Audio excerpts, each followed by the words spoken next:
Bonsoir à tous. Oui, on s'était promis vendredi de se retrouver ce lundi sur le grand rendez-vous et nous y sommes avec beaucoup de plaisir. Ce grand rendez-vous, merci à vous, chers téléspectateurs, d'avoir ouvert en tout cas ce grand package avec nous pour le compte de cette semaine. Premier numéro, donc aujourd'hui, 3 plateaux sont donc prévus. 3 invités donc, un jeune responsable d'ONG, nous aurons le président de l'association des Yali du Bénin et un docteur en sociologie. Bienvenue à tous avec la météo.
Oui, nous sommes bien évidemment sur le grand rendez-vous zéro sachet plastique au Bénin. Les ONG se sont appropriées ce combat, les unes à travers des campagnes de sensibilisation, d'autres proposent des solutions. Nature et Bien-être va recevoir tout à l'heure l'initiateur du projet Zéro Sachet Plastique au Bénin. On va découvrir tout simplement sa stratégie de lutte. Journée internationale des jeunes, c'était hier, 12 juin, et en continu sur le grand rendez-vous ce soir. Le monde entier lance un appel à la création d'espaces sécurisés pour la jeunesse et nous vous présentons ce soir l'espace des Yali Young African Leader Initiative du Bénin, défini comme un espace sécurisé qui permet en tout cas aux jeunes béninois, Yali ou non, en tout cas de s'exprimer et d'agir pour le développement du Bénin. Elles sont nombreuses à aller en vacances, mais toutes ne sont pas sûres de reprendre les cours. En tout cas, vous vous demandez pourquoi, à cause des cas de grossesse qui deviennent de plus en plus inquiétants. Un sociologue sur ce grand rendez-vous pour nous présenter les revers des vacances. Vous aurez bien sûr le journal à 19h45 avec Roch Aurélien Akwaïnou en place. Bonsoir Roch. Bonsoir Asiom Simplice Gaba. Alors, tout à l'heure à 19h45, on va vous retrouver pour les informations du développement au Bénin. Dites-nous, quel est le menu? Oui, exactement. Tout à l'heure à 19h45, on va se retrouver pour le journal. Et Asiom, vous savez, c'est une nouvelle semaine qui démarre comme sur des chapeaux de roue, puisque des candidats au baccalauréat 2018 sont fixés sur leur sort. Ils sont délivrés de leur stress en fin de soirée vendredi par la proclamation des résultats dont le taux d'admissibilité cette année est de 33,43%. Ce lundi ont démarré les épreuves sportives. Nous allons revenir sur un après-midi particulièrement émouvant de proclamation des résultats. Nous irons également dans nos marchés pour savoir les raisons pour lesquelles certaines pièces usées ne servent plus dans les échanges commerciaux et ce que dit la loi à cet effet. Et enfin, comme lundi dernier, vous aurez de belles images de nos frères et sœurs handicapés moteurs. Cette fois-ci, ils ont quitté le thé pour la piste cyclable, juste pour montrer qu'ils sont capables de beaucoup de choses et qu'il va falloir leur faire confiance et les voir désormais autrement à Siom. Ah, d'accord. Donc, la loi interdit le refus des pièces de monnaie usagées, c'est ça? La loi ne l'a jamais interdit, mais le constat fait que dans nos marchés, lorsque vous avez une pièce usée, les marchandes, les commerçantes vous les refusent, alors que la BCEAO n'a pas déclaré que ces pièces ne peuvent pas être utilisées. Donc, c'est une méconnaissance justement des tests que de refuser justement l'usage de ces pièces dans les transactions commerciales. En tout cas, c'est un sujet qui m'intéresse parce qu'on m'en a déjà refusé ce matin, cette pièce de 100 francs. Oui, on me l'a refusé. Et j'espère, en tout cas, suivre ce reportage pour savoir ce que je dois en faire, tout simplement. Allez, rendez-vous donc tout à l'heure à 19h45, Rock-Orient à Kouaïnou, tout à l'heure. Allez, la suite du grand rendez-vous, vous le savez, hein, c'est tout droit vers les plateaux. On ouvre par Autant Savoir.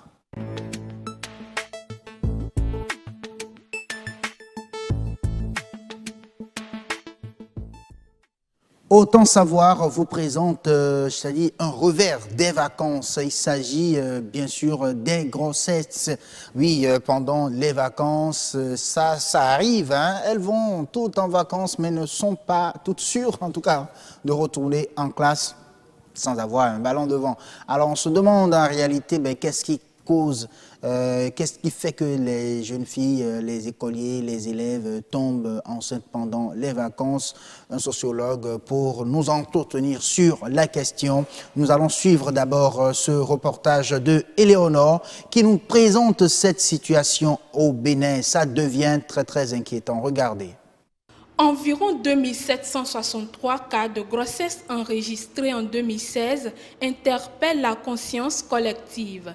Libres et laissés pour compte, les jeunes sont exposés à des pratiques peu saines pendant les vacances. Les grossesses sont possibles à partir du moment où il y aura un désœuvrement. L'école finie, les parents continuent leur activité ordinaire, il n'y a plus de surveillance spéciale. Les enfants n'ont plus d'occupation et ils se retrouvent en train de s'adonner à des activités entre griffes illicites. Malgré les multiples campagnes de sensibilisation, le phénomène persiste. Une situation qui limite leurs chances de réussite au plan socio-économique. Que ce soit une fille, il va faire de n'importe quoi pour revenir, il a gâté sa vie. Même le garçon, s'il va grossir la fille d'une autre personne, tu prends les responsabilités. Notre temps, il n'y avait pas ça là. Les statistiques du ministère des Enseignements secondaires, techniques et de la formation professionnelle au titre de l'année 2016-2017 sont plus qu'évocatrices. Le département des Collines vient en tête avec 472 cas, suivi du département du Zou et du Borgou qui ont enregistré respectivement 427 et 400 cas. Pour le compte de l'année scolaire 2017-2018, de nombreux cas ont été signalés. Il s'avère donc nécessaire de situer les responsabilités. La responsabilité incombe entièrement aux parents, parce que les enfants leur reviennent complètement à la maison. Les enfants n'obéissent pas, on n'y peut rien. Loin d'être un phénomène nouveau, les grossesses non désirées prennent une proportion alarmante. Il serait important de prendre des dispositions pour prévenir le mal. Les parents devraient avoir le recul nécessaire pour discuter avec les enfants en âge pubère ou déjà pubère.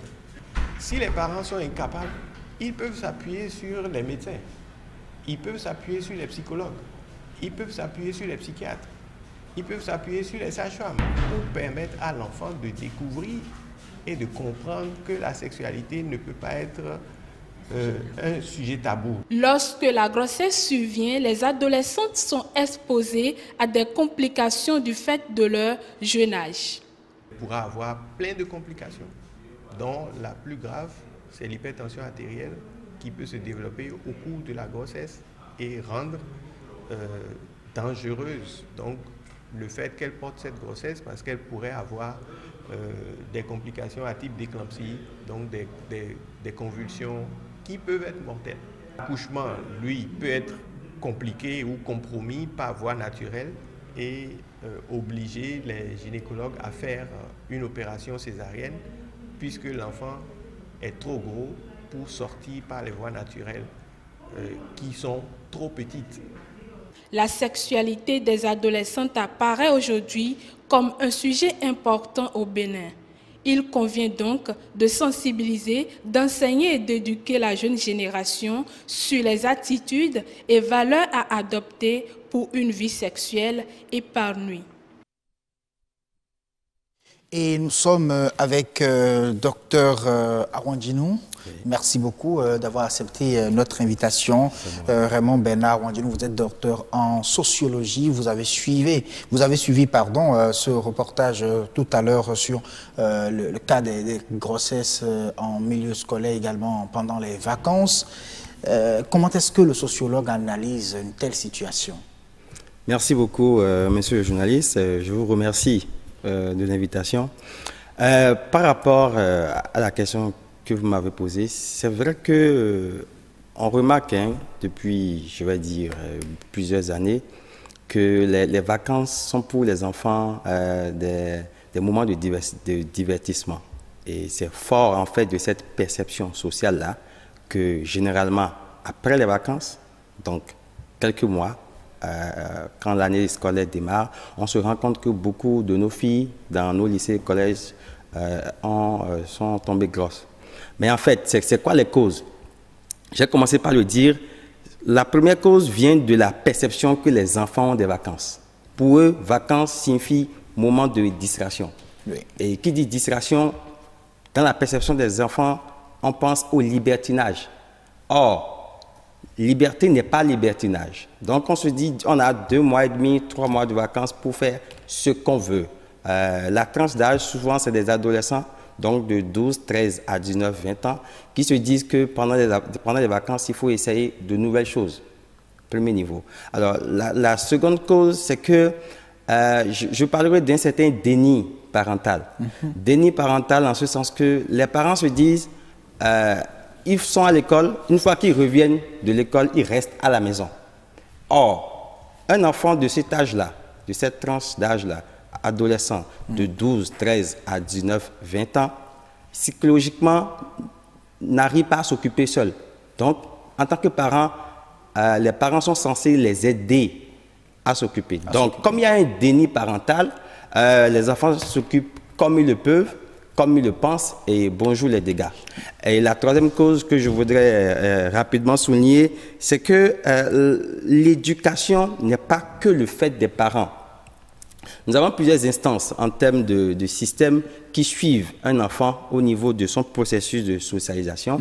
Donc l'éducation formelle, l'éducation non formelle et l'éducation informelle. Alors, on remarque à l'épreuve des faits que l'éducation informelle, notamment des structures telles que les ONG, les associations privées, qui doivent prendre le relais pendant les vacances par des clubs de vacances, des colonies de vacances, des camps de vacances, ne sont pas vraiment opérationnels sur le terrain.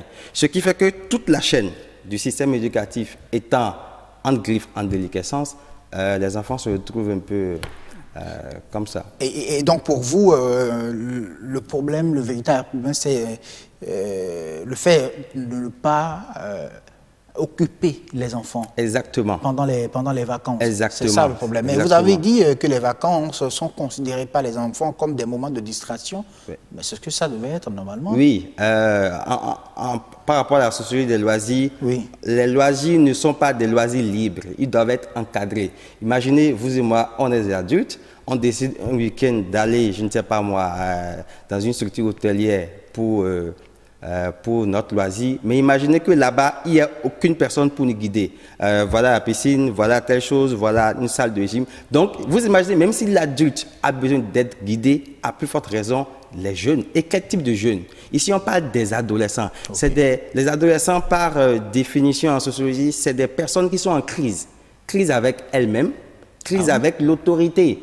Voilà. Donc, pendant 9 mois, on m'a dit, fais ci, ne fais pas ça. Et j'ai respecté. Et j'ai respecté. Alors, pendant les vacances, je me dis, voilà 2 bons mois où quand même je peux me lâcher. Voilà. Je peux me lâcher. Donc, voilà. les vacances, en quelque sorte, sont considérées comme des moments à piège pour les enfants. Oui, c'est des moments à piège pour les enfants et les parents doivent en avoir doublement conscience pour pouvoir anticiper sur le fait. Parce que généralement, les parents se disent, ma responsabilité, c'est de payer l'écolage, c'est de payer les fournitures scolaires, c'est de vous faire manger et le reste, vous vous débrouillez au mieux avec votre maman, sinon vous vous débrouillez. Alors, pendant les vacances, qu'est-ce que les parents font? Les parents aussi ne sont pas en vacances, malheureusement. Les parents ne sont pas en vacances et ils travaillent toujours. Voilà, dans certains systèmes, on arrive à caler les congés des parents par rapport aux vacances. Ici, ce n'est pas encore le cas. Mais il faut bien qu'il y ait un suivi au niveau de ces personnages-là qui sont en crise identitaire. Et dès qu'il y a donc un moment de libre, comme on le dit, ils saisissent la brèche et puis bonjour les dégâts. Bonjour les dégâts. Voilà. Vous avez parlé de la société civile, sinon des ONG, des associations qui normalement doivent être présentes pour encadrer les loisirs des enfants, organiser des camps de vacances par exemple. Mais il y a quand même des parents qui n'aiment pas laisser leurs enfants aller par exemple en colonie de vacances et tout le reste, parce qu'ils se disent que bon, il n'y a vraiment pas de sécurité. Donc il y a aussi une question de sensibilisation à faire. Il y a une question de sensibilisation à faire en amont et j'incrimine en griffe tout le système éducatif. Parce qu'en fait, il n'y a pas de pont entre ces institutions-là. L'école, autant que la famille, sont des institutions en sociologie et normalement, ils doivent être en connexion. Alors, qu'est-ce qui se passe? Le début des vacances, donc la fin de l'année académique, constitue pour les parents un pont à mettre entre l'école et eux-mêmes. Premier niveau. Second niveau, en matière de sensibilisation, les structures de la société civile au niveau de l'éducation informelle aussi devaient être en contact avec les écoles pour pouvoir, par l'intermédiaire des écoles, vous avez par exemple au niveau de certains établissements, l'association des parents d'élèves qui organise de façon, je dirais, périodique des réunions avec les parents. Alors, c'est des occasions pour pouvoir les sensibiliser, pour pouvoir les informer par rapport au bien fondé de la suite éducative à donner en ce qui concerne l'accompagnement des enfants pendant les vacances. Première chose. Et deuxième chose, c'est aussi une affaire de structuration. Imaginez qu'en tant que parent, si je viens vous voir, je me présente comme un tenancier d'une structure de colonie de vacances, vous ne m'avez jamais vu sur la place, vous n'avez pas vu mes preuves, ce n'est pas évident que vous puissiez me laisser vos enfants. Ce qui fait que ce travail-là doit normalement être fait pendant l'année scolaire pour pouvoir, je vais dire, un peu calmer les parents, les mettre en confiance par rapport à telle ou telle autre structure. Ce qui fait que ce serait de bon aloi que pendant les vacances, spontanément, les parents envoient les enfants en colonie de vacances, où ces enfants-là, désormais, sont encadrés, bien sûr, connaissent des moments de loisirs, mais sont encadrés de façon à ce qu'ils ne reviennent pas avec des conséquences fâcheuses pour les parents. En conclusion, il faut donc inclure les périodes de vacances dans les programmes scolaires, en absolument, réalité. Absolument. Et c'est là, je dirais, toute la méconnaissance. En fait, vacances vient du mot vaquer. Vaquer veut dire que vous laissez vos occupations habituelles pour aller à d'autres occupations. Il s'agit d'un changement d'occupation. Ce n'est pas un temps libre, vous sommeillez, vous dormez à la maison. Ce n'est pas ça les vacances.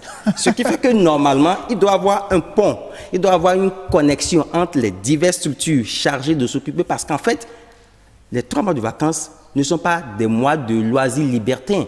C'est le moment de former vos enfants à l'art, c'est le moment de former vos enfants à la culture, au piano, à l'équitation. Ce qui fait que finalement, vous avez des enfants qui sont bien formés du point de vue science, mais qui sont bien formés aussi du point de vue moral et autre type d'activité. Est-ce en occupant les enfants de cette manière, on peut arriver vraiment à éradiquer ce problème de grossesse pendant les vacances? Bien évidemment. Imaginez le cas de figure que j'illustrais tout à l'heure. Oui. L'enfant finit les 8 mois et demi à peu près de cours. Il vaque, donc il change d'activité. Cette fois-ci, on le fait participer.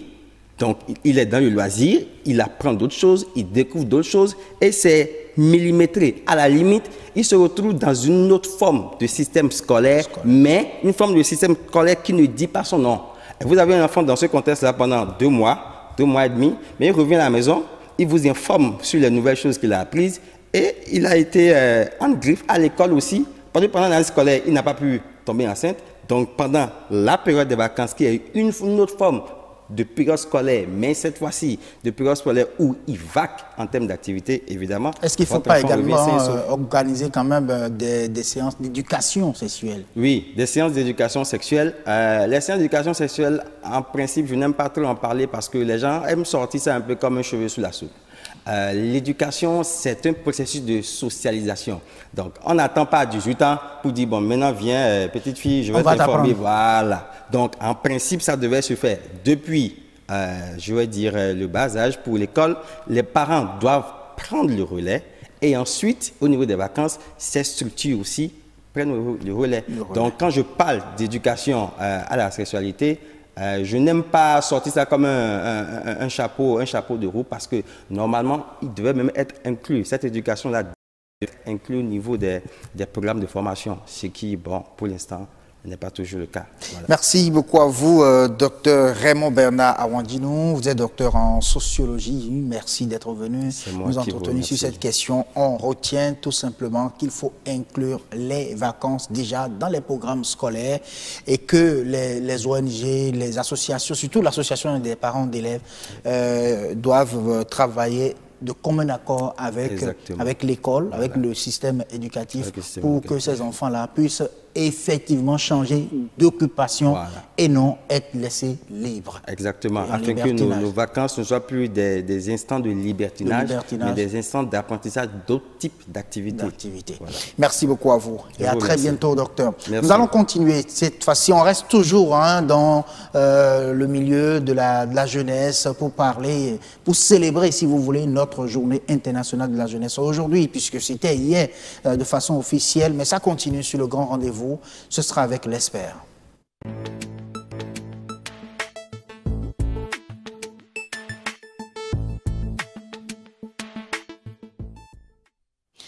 Oui, la journée internationale des jeunes, c'était hier 12 juin. Le monde entier a pensé bien sûr à la jeunesse.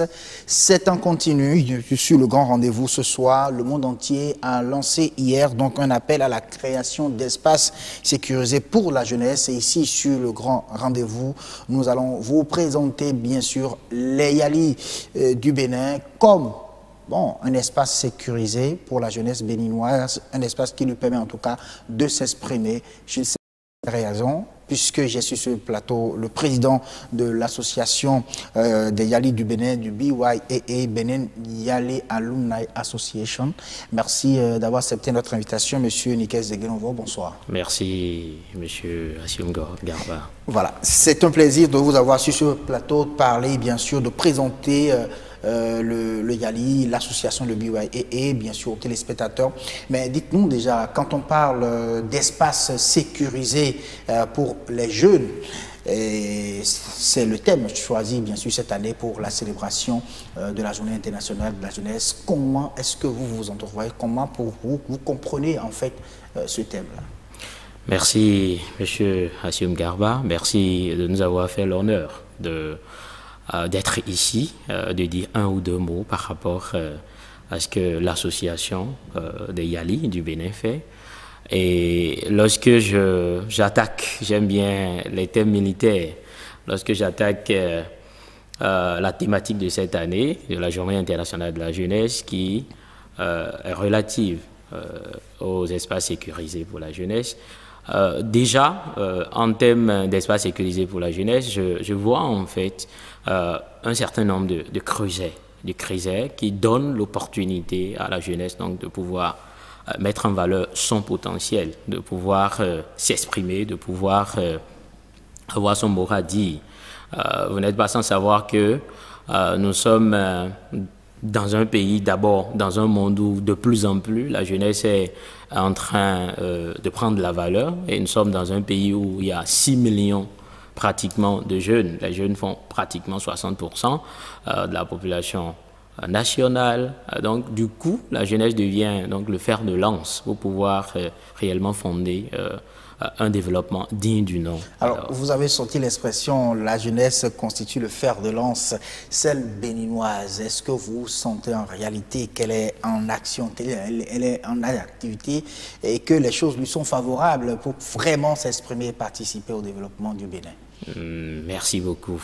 Il y a de cela quelques années, j'allais répondre non à cette question, mais aujourd'hui, sans risque de me tromper, je dis oui. Je dis oui parce que lorsque nous regardons autour de nous, lorsque nous voyons la dynamique au niveau du pays, tous autant que nous sommes, nous pouvons tout au moins nous convenir sur le fait que la jeunesse au Bénin est en train réellement de participer, en train de jouer sa partition.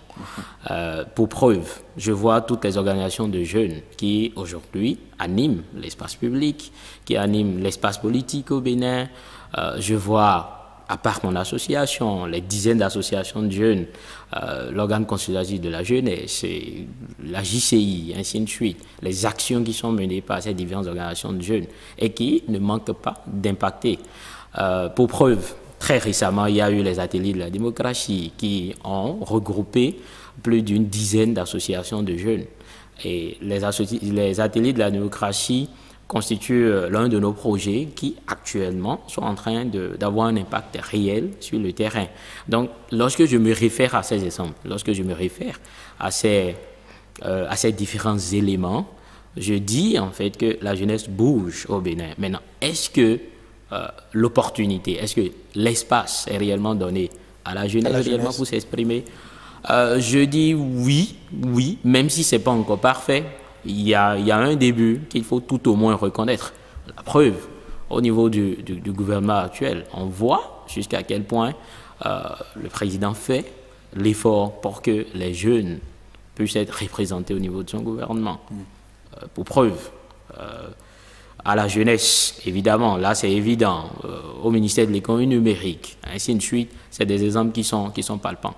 Mais nous croyons que tant que tout n'est pas encore fait, il faut toujours batailler pour que ça aille mieux. Pour que ça aille mieux. Ouais. Alors, au niveau donc du BYAA, du Benin Yali Alumni Association, comment ça marche en réalité? Comment arrivez-vous à permettre, bien sûr, à la jeunesse de s'exprimer? Beaucoup d'activités, vous avez cité la démo, les ateliers de la démocratie. Ouais.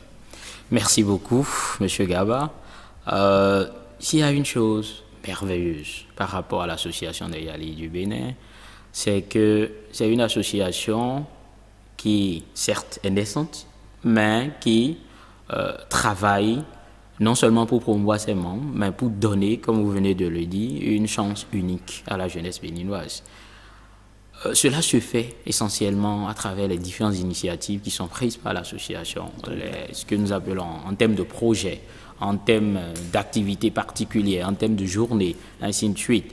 Alors, comment est-ce que cela se fait de façon pratique? D'abord, la plupart des projets que nous initions au niveau de l'association des Yali du Bénin donnent la possibilité, d'habitude nous sélectionnons en fait d'autres jeunes qui sont assez dynamiques, donc généralement nous parlons de jeunes leaders.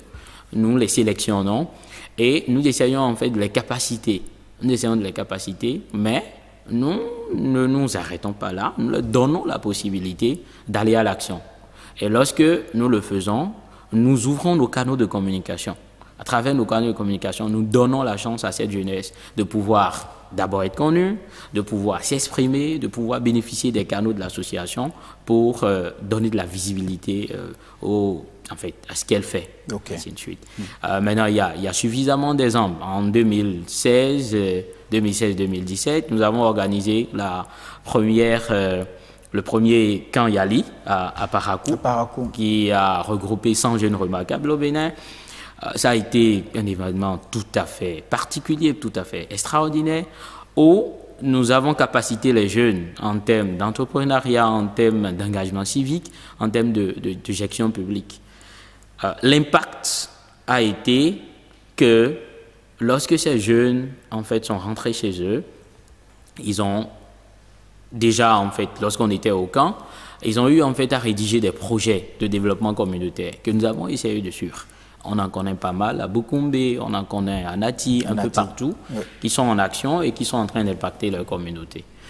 À part ça, je disais tout à l'heure, je parlais des ateliers de la démocratie que nous avons organisés nous avons fini il y a à peine 2 semaines, où nous avons formé la jeunesse béninoise, près de 800 jeunes, sur les capacités d'un bon citoyen. Nous les avons dotés de capacités pour pouvoir être en mesure donc d'assumer leurs responsabilités de jeunes citoyens. Alors, l'action, les premiers résultats, c'est déjà en fait des recours par rapport à un certain nombre de choses. Ah oui? Ah oui, des recours par rapport à un certain nombre de lois qui sont prévues par la Constitution béninoise et qui, a priori, ne sont pas encore prises en compte. Donc, il y a des jeunes qui ont déjà commencé par élaborer des recours et qui sont actuellement visibles sur notre plateforme, la plateforme de Jeunes Implique-toi, JIT, ainsi de suite. Donc, c'est des actions qui sont palpables et qui sont tangibles.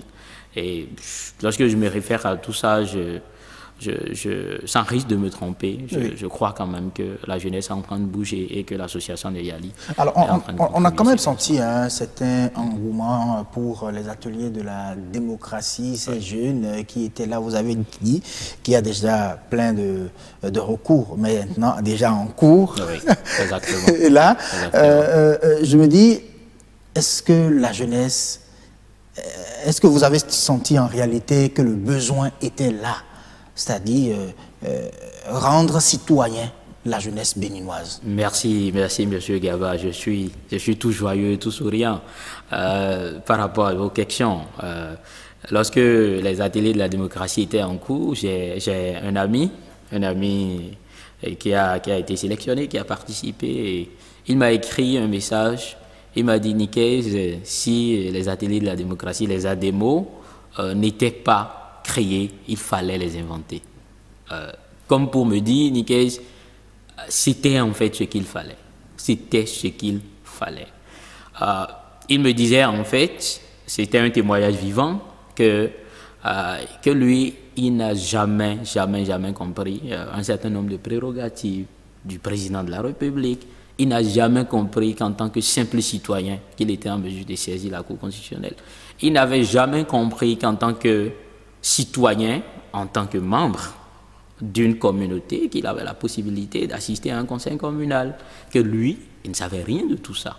Et que c'est grâce aux ADEMO que lui, il a découvert tout ça. Et celui dont je parle, il a fini l'université. Et donc, c'est un cadre. C'est un cadre, hein? C'est un cadre.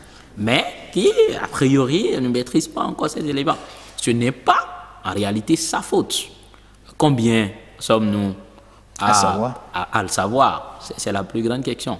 Donc, le besoin était là, et si on ne l'avait pas créé, même à l'heure où je suis en train de vous parler, il fallait le créer. Il fallait le créer. Et donc, ça a été fait, c'est une grosse fierté, en tout cas pour les membres, sinon les boursiers Yali en réalité, pour avoir réalisé cela. Alors, l'avenir, c'est vrai que la jeunesse, c'est l'avenir. La jeunesse travaille aujourd'hui pour s'assurer en tout cas un bel avenir, si on peut le dire ainsi. Ouais. Mais le Bénin, avec les jeunes, est-ce que vous pensez qu'aujourd'hui, parce que les jeunes veulent agir, ils veulent également prendre leurs responsabilités, ils veulent également participer aux instances de décision. Aujourd'hui, la jeunesse béninoise, face aux instances de décision, est-ce que vous pensez que si on laisse le pays à la jeunesse, ça pourra réellement prendre? On pourra vraiment participer au développement de ce pays? Ça, c'est une excellente question, oui. M. Gaba. Aujourd'hui, je crois que la jeunesse en est capable. Je crois que la jeunesse en est capable, dans la mesure où déjà elle a été capable. Il y a de cela, hier, elle a été capable de prendre un certain nombre de responsabilités. Généralement, je m'amuse à discuter avec les amis, à leur dire, lorsque nous remontons derrière et que nous essayons de calculer lors de la conférence nationale l'âge d'un certain maître Robert Dossou, l'âge d'un certain docteur Lazare Sekouito, ainsi de suite, en réalité, ils étaient jeunes. Ils étaient jeunes quand ils avaient mené en fait ce combat. Donc, moi, je crois qu'hier, la jeunesse a été capable. Aujourd'hui, combien de jeunes on ne connaît pas qui, aujourd'hui, sont en train de bouger les lignes à l'Assemblée nationale, sont en train de bouger les lignes au niveau du gouvernement. Ils sont des jeunes, ils sont en train de bouger les lignes. En matière de business? En matière de business, il y en a. Là encore, c'est mon domaine parce que je suis conseiller d'entreprise. En matière de business, ils sont nombreux.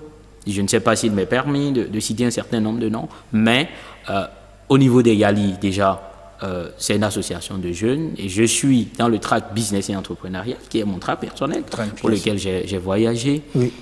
Il y a suffisamment de talents qui ont fait leur preuve, non seulement au Bénin, mais ailleurs, à l'extérieur du Bénin. Il y en a qui ont pu établir des partenariats au-delà de Bénin, dans les îles Maurice, ainsi de suite.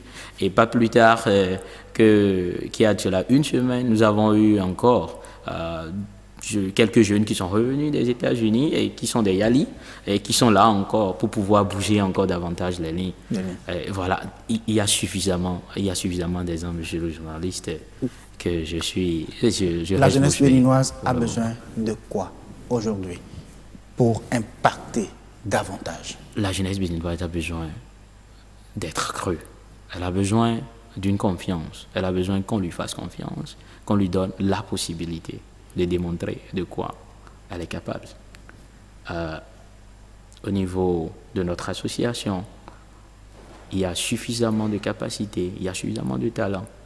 Et ceux avec qui nous travaillons tous les jours, ainsi de suite, ça me fait simplement dire, ça me fait simplement croire que l'avenir l'espoir est encore permis pour cette jeunesse. Elle a besoin qu'on lui fasse confiance, elle a besoin qu'on lui donne la possibilité, elle a besoin qu'on lui offre cet espace dont on est en train de parler pour réellement démontrer de quoi elle est capable. Merci beaucoup à vous, Nikez Deguenovo, président de Benin YALI Alumni Association. Et merci d'être venu. Merci, monsieur Hassim Garba. Espérons tous ensemble que la jeunesse puisse avoir de quoi elle a besoin pour impacter davantage. Notre pays en a vraiment besoin.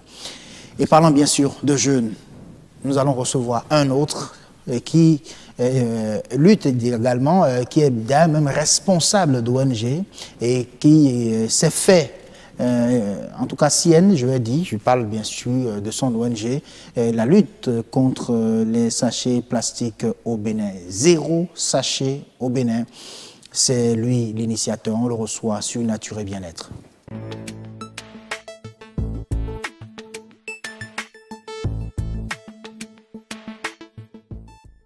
0 sachet plastique au Bénin. Les ONG se sont appropriées bien sûr le combat les unes à travers des campagnes de sensibilisation. D'autres proposent bien sûr des solutions. Nous allons suivre ce reportage qui nous parle d'alternatives aux sachets plastiques au Bénin avant de recevoir l'invité. Il s'agit d'un jeune responsable d'ONG, défenseur de l'environnement et qui a initié la campagne 0 sachet plastique au Bénin. Il est pratique et accessible à tous, mais il représente un réel danger pour la santé et surtout pour l'environnement. Le sachet plastique non biodégradable sera bientôt banni des habitudes des Béninois. À Cotonou, certaines structures commerciales ont déjà pris leurs dispositions. Pour le moment, je finis effectivement mon stock de sachets non biodégradables, mais j'ai déjà du biodégradable. J'en ai déjà là. Il n'y a pas de difficulté particulière pour s'approvisionner. Le seul frein, c'est le coût. Nous, on n'a pas encore eu nos emballages. Nos emballages sont en commande à l'extérieur, ce n'est pas encore arrivé. Dès que la nouvelle est parvenu, on a d'abord fait une affiche pour avertir les clients. S'ils viennent d'amener leurs emballages, on leur présente les emballages propices des gens. Il y a des gens qui refusent, il y a des gens qui prennent ça dans la main. Il y a des sacs de jute qui contiennent le pain. Par contre, d'autres opérateurs économiques traînent encore les pas pour se mettre en règle. Nous n'avons pas encore les emballages demandés.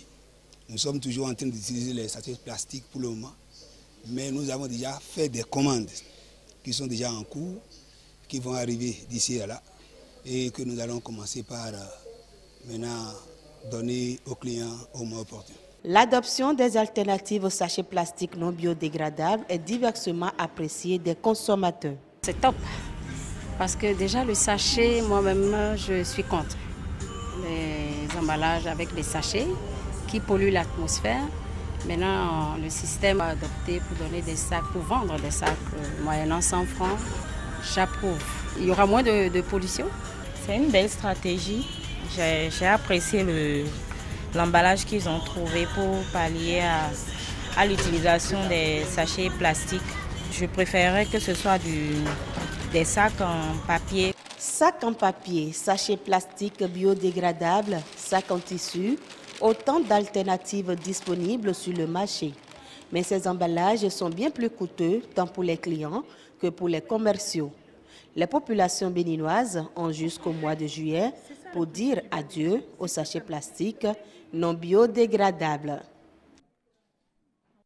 Oui, merci à vous, Oboubé, Kako et Amadine à Niambossou pour ce reportage.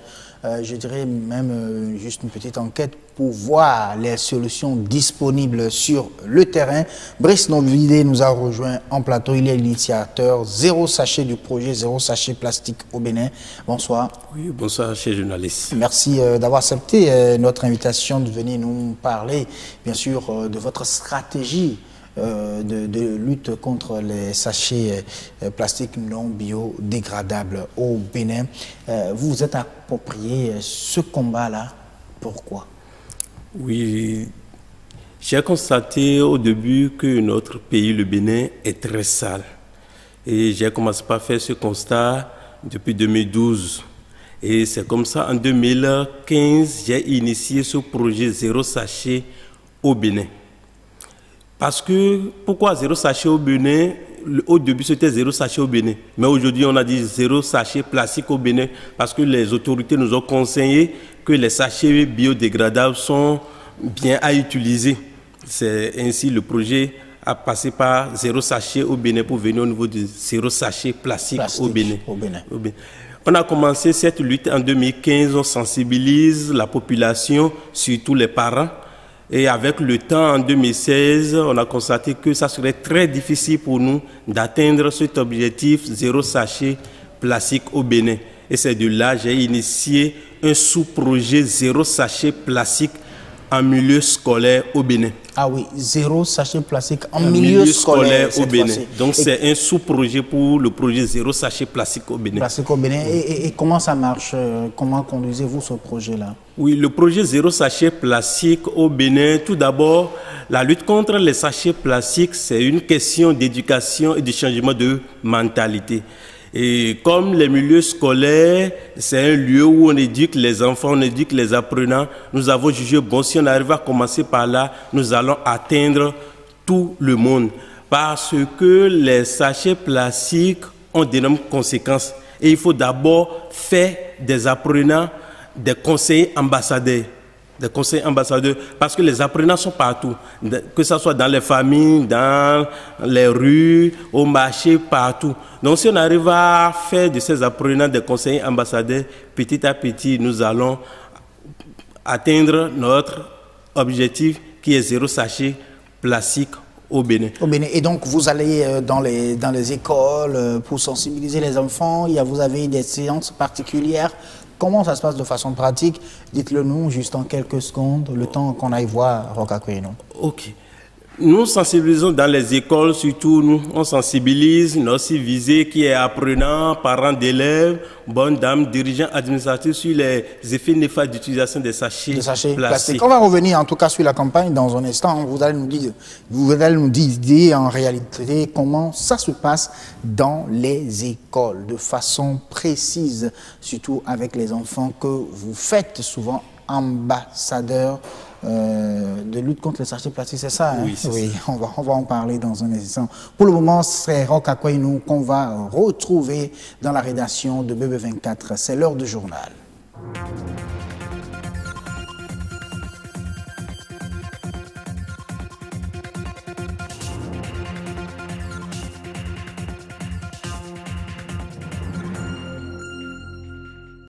Il est 19h45, mesdames et messieurs. Voici les titres de ce journal. 33% c'est le taux d'admissibilité au baccalauréat session de juillet 2018. Les épreuves orales et sportives ont démarré ce lundi. Retour sur un après-midi émouvant de proclamation des résultats dans ce journal. Elles ne sont souvent pas les bienvenues dans les marchés lorsqu'elles sont usées ou abîmées. Pourquoi les pièces de monnaie sont-elles refusées et que dit la loi? Pour plus de précision dans quelques minutes. Et puis, des athlètes paralympiques béninois ont participé à un semi-marathon en tricycle sur 10 coureurs, une seule femme que vous entendrez dans ce journal. Bienvenue à toutes et à tous.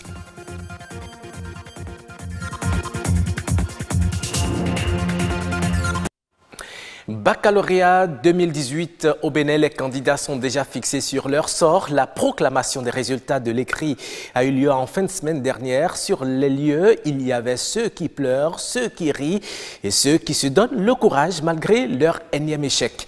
Retour sur un après-midi de vendredi très émouvant avec Anthony Alaka et Herman Amega. Elle jubile. Elle s'effondre. Il a du mal à contenir sa joie. Elle a de la peine à accepter son échec.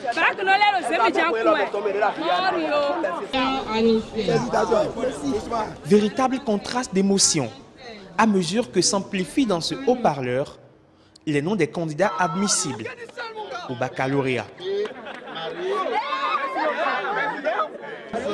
Ah, j'ai le bac, bon, c'est fini à l'école, donc au revoir. Bon, j'étais là depuis 15 heures et j'attendais mes résultats avec la peur et tout, donc je viens d'entendre mon nom. Bon, je ne sais pas pour les autres, mais pour moi c'est déjà bon. Je rentre chez moi. Je suis vraiment ému parce que je remercie d'abord Dieu, je remercie aussi mon école. Parce que s'il n'y avait pas assez de pression, des trucs comme ça, on ne pourrait pas se donner pour pouvoir se donner au travail, pour avoir le bac. Pendant que les admissibles s'extasient, les recalés encore téméraires puisent dans la gibecière de leur morale pour tenter de se libérer devant la caméra. Ça fait la troisième fois que je passe le baccalauréat, ça n'a pas marché. Je sais qu'il y a des frères qui ont échoué comme moi. Je leur souhaite du courage et que l'année prochaine, le combat continue. Et je souhaite aussi le succès pour ceux à qui ça a marché. Au total, 103 062 candidats étaient à l'assaut du premier diplôme universitaire. 34 452 ont pu tirer leur épingle du jeu. L'office du baccalauréat est encore plus explicite sur les statistiques. En ce qui concerne la série A1, nous avons le taux de réussite de 43,18%, A2, 31,13%, B, 43,57%, C, 42,98%, D, qui est la série qu'on appelle chute populaire, c'est le plus grand nombre de candidats.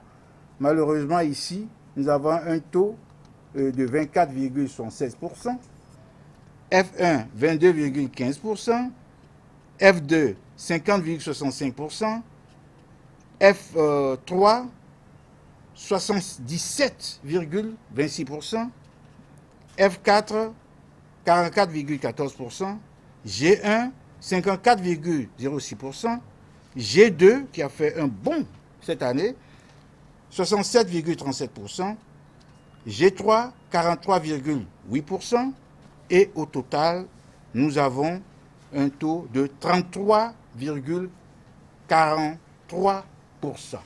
33,43%. Certains de ceux-là qui en font partie pensent déjà à l'université et surtout la filière à choisir. Bon, je suis en train de dire que je vais me lancer dans les trucs de cadrage, l'audiovisuel pour l'instant. Je pense que je vais me lancer dans l'agronomie. Faire de l'agronomie, c'est ça que je veux. Mais avant, il va falloir subir les épreuves sportives qui démarrent ce lundi, phase au bout de laquelle suivra une deuxième délibération. Les candidats qui ne réuniront pas la moyenne totale requise se porteront enfin vers les épreuves orales. Et vous aurez dans nos prochaines éditions les images des épreuves sportives ainsi que les épreuves orales. Merci à vous, Herman Améga. C'est une unité de valeur utilisée dans les échanges commerciaux. La pièce de monnaie ou le billet, souvent sujet à polémique lorsqu'ils sont usés. La plupart des commerçants les rejettent systématiquement. Alors, que deviennent ces pièces ou billets abîmés et que dit la loi sur ces refus de pièces usées? Suivez ce reportage de Jules Akwayiko et Christelle Tongodo. Dans les lieux de grands échanges, ils sont soumis à un examen minutieux. On observe attentivement les pièces d'argent ou les billets de banque avant de les prendre. Personne ne veut garder des pièces limées, éculées ou des billets usés. Mais ce n'est pas le cas de Nadège et Marguerite, commerçantes au marché d'Antokba. Lorsque les clients viennent avec des monnaies usées, nous ne refusons pas toujours. Nous acceptons à cause de la morosité économique. Pour les billets déchirés, on demande aux clients de les coller à l'aide du scotch avant que nous ne les prenions. Il y en a qui refusent les monnaies usées. C'est comme ça qu'on sera en train d'accepter ces vieux billets jusqu'à ce qu'ils soient retirés du marché. Le refus des pièces et billets usés n'est pas sans incidence sur le marché financier. D'autre part, il engendre des désagréments de plusieurs ordres, comme celui de la frustration. Ce sont les billets surtout de 500 et de 2000 francs qui sont vieux et déchirés. Nous acceptons quand même. Les pièces de 25 francs sont limées complètement et j'ai de la peine à les écouler sur le marché, mais je n'y arrive pas. Il m'arrive souvent, j'achète, on dit non, on ne peut pas prendre. Et bon, si j'ai le temps pour créer l'incident, j'achète, je remets le billet ou la pièce, on dit non, ce n'est pas un billet de bonne qualité, ce n'est pas une pièce de bonne qualité, donc par conséquent, vous devez me changer ça. À quoi de 50 000 là, il y a 30 000 qui est déchiré dedans là, comment on va faire? Si ce n'est pas faux billet, si les numéros là, si c'est complété là, hein, s'il a déchiré seulement, ça fait mettre les scotch pour traiter ça. Telle une règle, cette pratique semble s'inscrire dans les habitudes, mettant ainsi de côté la législation en la matière, peut-être par méconnaissance. La loi 2007-21 du 16 octobre 2007, qui dit en son article 13, dernier paragraphe, parlant du vendeur ou du prestataire, il ne doit pas refuser de prendre une monnaie sous prétexte qu'elle est altérée. Lorsque quelqu'un refuse de prendre un billet ou une pièce, la personne tombe sous le coup de la loi. Mais ce qu'il faut faire véritablement pour en finir avec ce vilain comportement que nous voyons un peu partout sur l'ensemble du territoire national, c'est qu'il va falloir que les autorités policières et celles de la BCEAO fassent une conférence de presse pour informer davantage. Il n'existe pas de monnaie altérée, limée ou éculée. Là-dessus, la loi est claire. Seule la Banque centrale des États de l'Afrique de l'Ouest a le pouvoir de certifier de la qualité d'un billet ou d'une pièce de monnaie. Les billets ou les pièces de monnaie sont la propriété de la BCEAO. Absolument, merci à vous Christelle. Et l'État béninois est désormais actionnaire majoritaire de la Banque internationale du Bénin, BIBE, conformément aux dispositions des articles 39 et 41 de la loi numéro 2012-24 du 24 juillet 2012 portant réglementation bancaire en République du Bénin. Le ministre de l'Économie et des Finances, par un arrêté ministériel en date du 2 août 2018, a autorisé la modification de la structure de l'actionnariat de la banque, et cette modification a induit l'entrée de l'État béninois et de la Caisse nationale de sécurité sociale CNSS dans le capital de la banque à hauteur respectivement de 55 et 45%. Et selon l'arrêté ministériel, cette opération a pour effet le franchissement à la hausse du seuil de la majorité des droits de vote de l'État béninois et du seuil de la majorité de blocage par la CNSS. Et le gouvernement chinois, à travers son bras financier à l'international Exim Bank, veut aider le Gabon à se doter d'un métro dans la ville de Libreville. À cet effet, une délégation de la compagnie chinoise China Highway Group a eu des séances de travail avec les autorités en vue de cerner les contours de ce projet. En plus de la construction d'une ligne de métro, les opérateurs chinois sont également intéressés par d'autres projets d'envergure tels que la création d'une liaison ferroviaire entre l'actuel aéroport de Libreville et le futur aéroport international d'Andem et le financement de la réalisation de l'étude de faisabilité de la construction d'un téléphérique urbain à Franceville. La semaine dernière, ils ont montré leur capacité à défiler sur le thé, parés de leurs plus beaux vêtements. Ils viennent encore montrer tout leur talent cycliste capable de participer à des compétitions internationales. Dans leur tricycle, les personnes à handicap moteur ont participé à un semi-marathon et sur 10 coureurs, il n'y a eu qu'une seule femme, qui a d'ailleurs bien rivalisé avec les hommes. Regardons les images sur le commentaire de Patrick Adjagbodjou. Des athlètes de circonstance, peut-être. Ce sont des personnes à mobilité réduite qui veulent révéler leur capacité de parcourir des kilomètres au moyen de tricycles. 2 et 3, c'est parti. Ils sont 10 coureurs en lice, dont une seule femme. L'itinéraire de la course est clair. Parti du pavillon bleu de Kadjeon au rond-point de l'aéroport Cardinal Bernardin Ganti, en passant par le carrefour Révive et revenu au point de départ. 1 heure d'horloge pour voir se dessiner le peloton de tête du premier prix du semi-marathon des personnes handicapées moteurs. L'année dernière, j'étais le deuxième. Et ça m'a encouragé. Je dis, bon, cette année, je serai le premier. Et aussi, j'ai prié à Dieu, je suis le premier. Alice, la seule femme engagée sur la course, a été la 5e à franchir la ligne d'arrivée. Une performance dont elle n'est pas fière.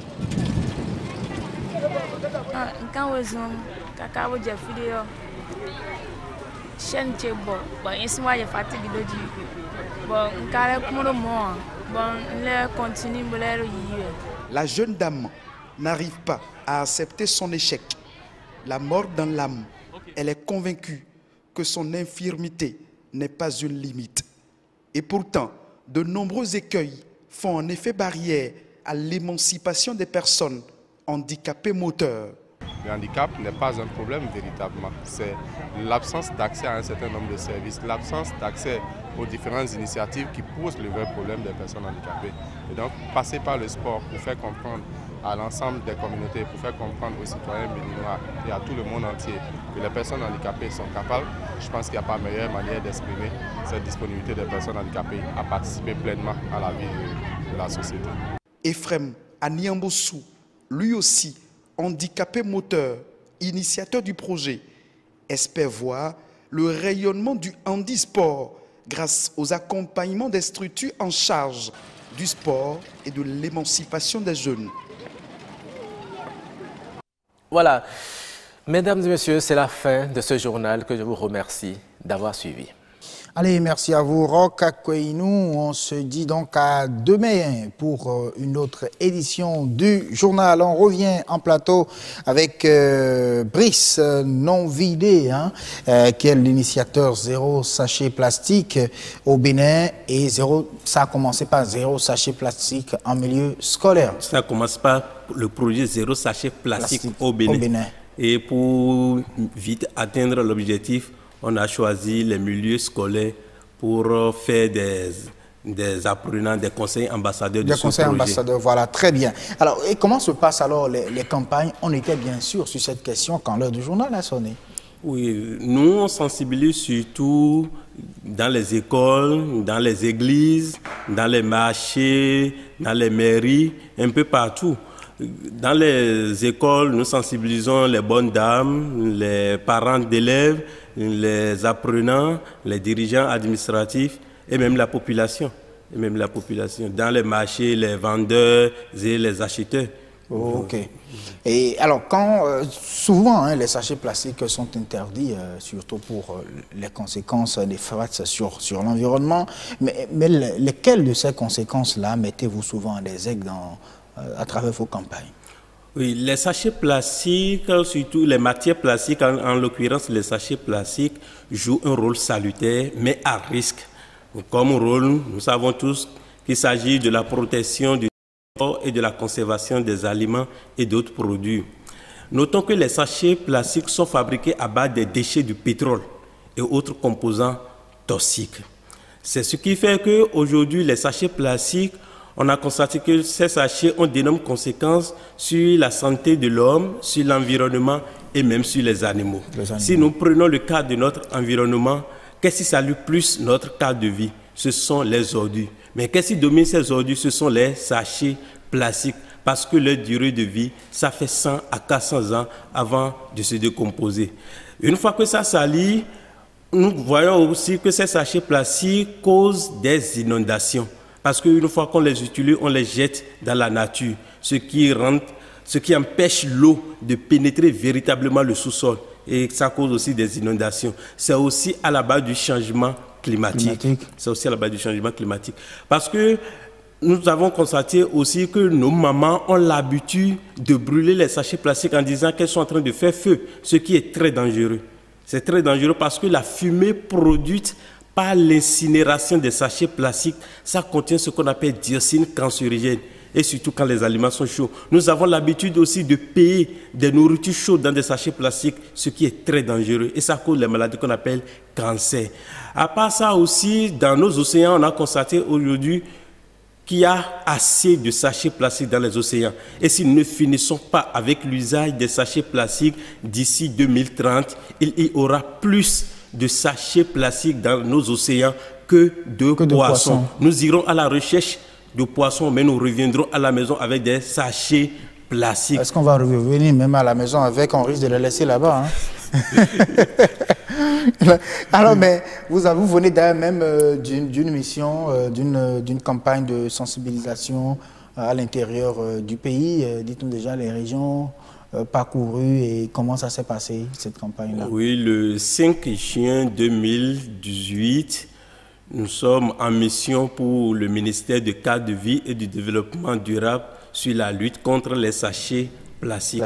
Nous avons commencé par ici, dans la commune de Cotonou, Calavi, nous en avons pris par Ouessé-Ogoudo et dans la commune de Parakou aussi. Nous avons eu à sensibiliser dans les églises catholiques, nous avons sensibilisé aussi dans les marchés, dans les écoles, et même à la mairie de Ouessé.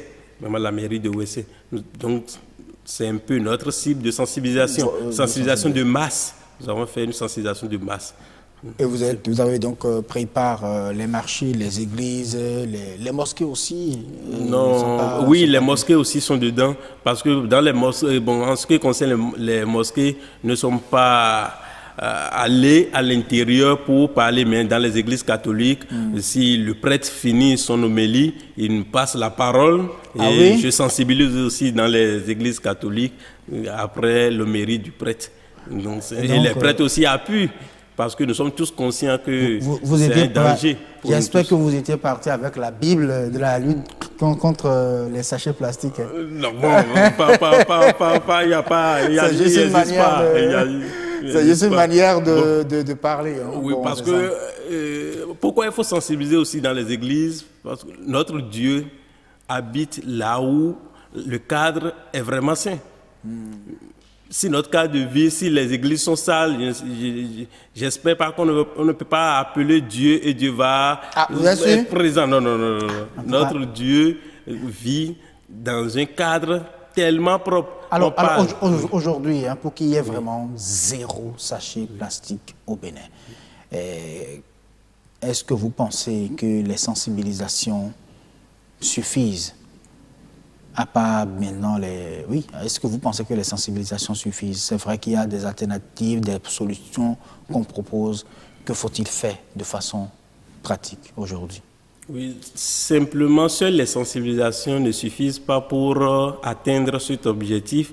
Il faut aussi des alternatives, comme les sachets biodégradables, des emballages biodégradables et réutilisables. Oui.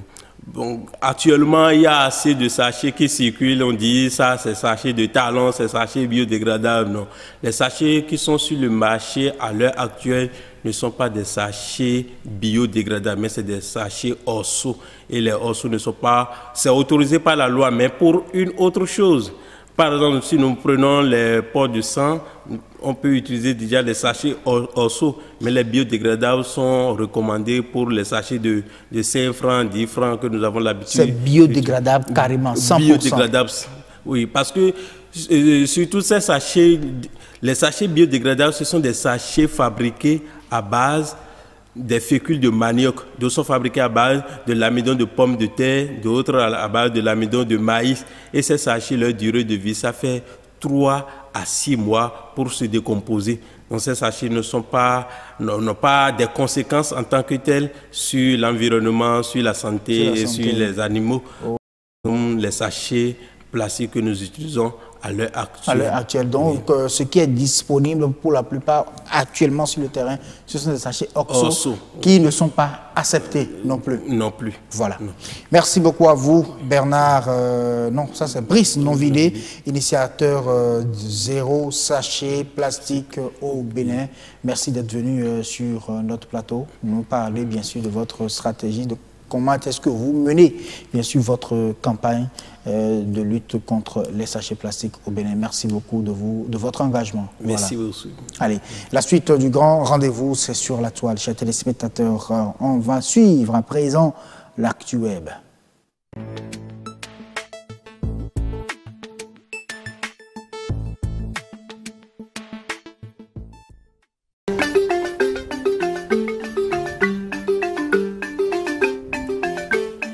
En France, un homme en fuite après un accident de voiture s'est retrouvé sans le savoir au siège des renseignements extérieurs à Paris.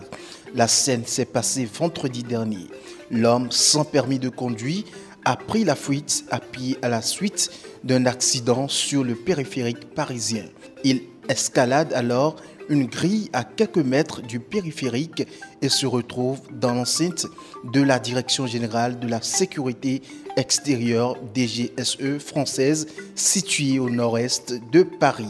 Il a immédiatement été interpellé et placé en garde à vue. Autre information à présent, les sabots Crocs ferment leur dernier site de production. La marque de célèbres sabots en plastique va fermer ses 2 derniers sites de production au Mexique et en Italie. L'objectif est d'améliorer sa rentabilité et de se concentrer sur son développement en ligne. La société Crocs, dont le siège est basé à Newark, opère dans 400 magasins à travers le monde. Crocs a toutefois tenu à rassurer les fans, dont Michelle Obama, inquiet sur son avenir. La société rappelle qu'elle n'a pas l'intention de disparaître.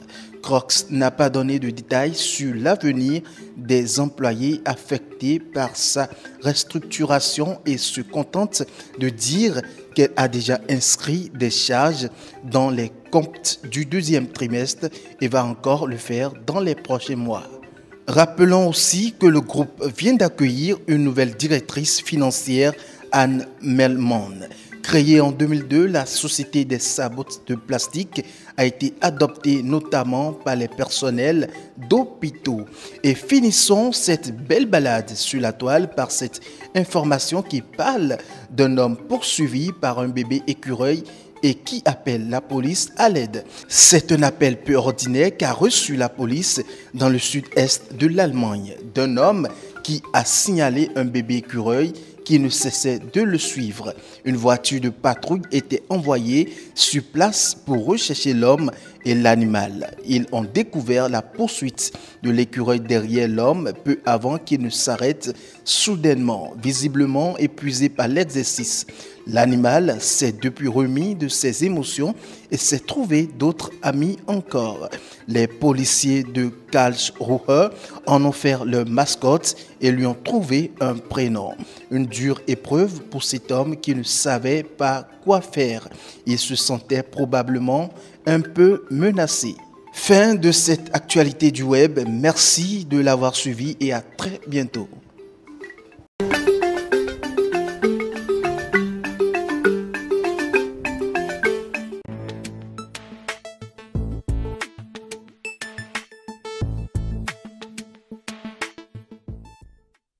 Merci à vous, Marcel Betoro et Laude Ounou pour le montage, bien sûr, réalisation montage, bien sûr, de ce jeudi, de cet Actu Web. Voilà, ce numéro, le tout premier de cette semaine-ci.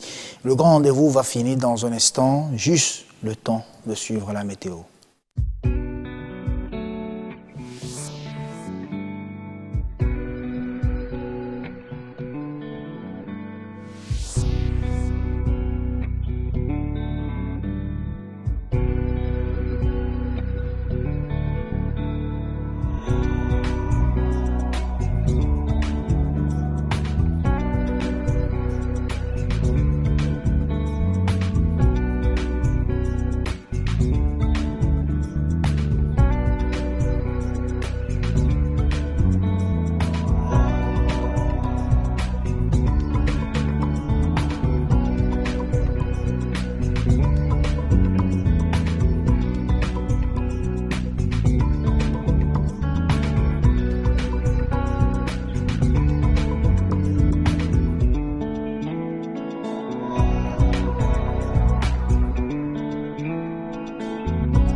Allez, merci à toute l'équipe de réalisation de ce premier numéro du Grand Rendez-vous, le compte de cette semaine. Demain à 19h, on va se retrouver, chers téléspectateurs. Merci également à vous d'être au premier Grand Rendez-vous de cette semaine. Demain, numéro 2.